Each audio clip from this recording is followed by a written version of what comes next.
A miña contribución á cultura galega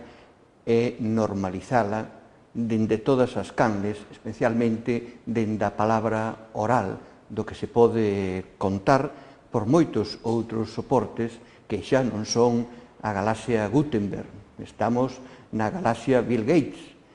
Entón, buscando un pouco eses meus precedentes literarios como arqueólogo e como etnógrafo, teñome que ir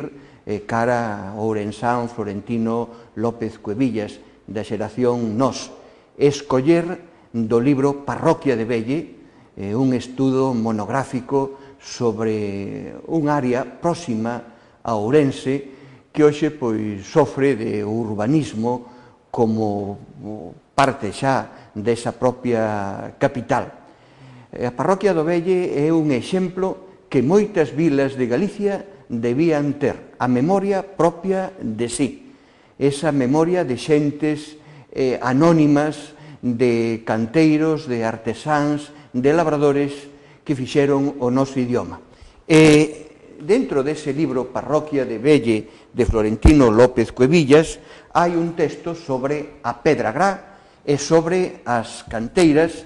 que hoxe tan aceleradamente a súa destrucción, esas catedrais da Galiza, merece lerse. E di así: unha penedía de gra formada cando a terra emprincipaba a collertona,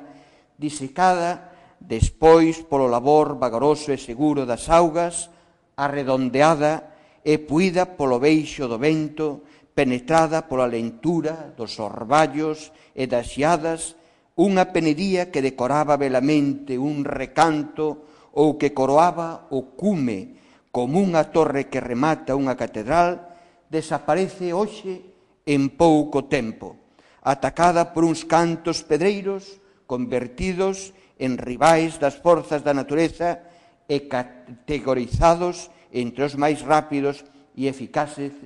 axentes de erosión. Os homes que traballan nas canteiras teñen por elo algo de brutal e de ciclopio. O coto ou a peneda está no seu emplazamento milenario, ergueita e maxestuosa, e unha mañán achéganse a ela os pedreiros, veñen armados de instrumentos fortes, rudos e pesados. Velaí